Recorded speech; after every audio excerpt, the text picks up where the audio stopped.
I feel as normal as can be. I feel like if I had to go out there and perform same way I did my sophomore year and my junior year, being 100% healthy, I mean, I feel like I'd be able to go out there and do that. I'd say I'm 100% right now. I'm just ready to go out and play. It's been 4 months too long. All right, so it's good to see him looking cheerful and all the rest of that. I'm told that we do have Laura Rutledge with us, who is our Tua Tagovailoa correspondent, among other things. And so we heard him say yesterday, Laura, and I feel like you and I have been talking about him now for 5 months because we have, that he feels he is ready to go now and that he'll be ready to play as a rookie. That feels as though it is far more optimistic than most of the time that we've been talking about it. What is the significance of that?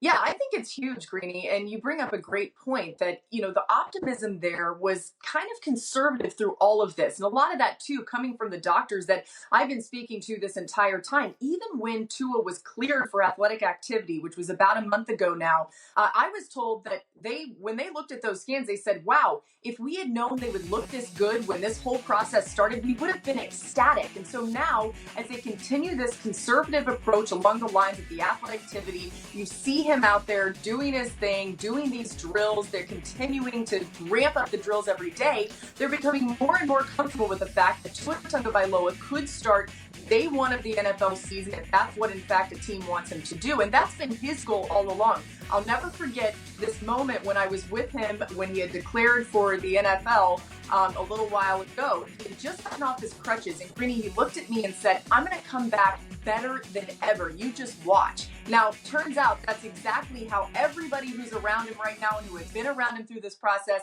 says that he looks. They say he looked better than ever. Obviously, it's going to remain to be seen what happens when he actually gets back into playing activity in an actual game.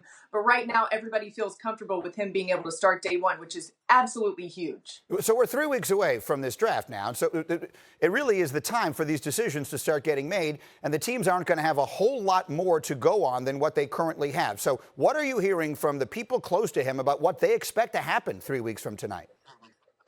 Yeah, they continue to say that the teams that have been interested all along and have been kept up to date with all of the medical information are still interested. So I think that's important. But one of the big keys and a big moment will happen in 8 days. That's April 10th, which is when he has the final MRI. That will be the last MRI before the draft. And this one, of course, is to see how the hip responds to a month of athletic activity, like what we've seen him doing in these drills. And there's plenty more of that. These are just small video clips. But how does the hip respond to that? Is there any cartilage buildup? They don't expect there to be because so far he doesn't have a lot of soreness, as he said yesterday on SportsCenter. But they're going to check on that. And then those pictures from that MRI will be sent out to every team that's interested. All the teams in the NFL will be able to see these pictures. And I think that's a really important moment for them where they will feel comfortable that at least these teams have as much information as can possibly be provided right now. All right. And so finally, my question of the day for everyone, and you're the first one to get it, is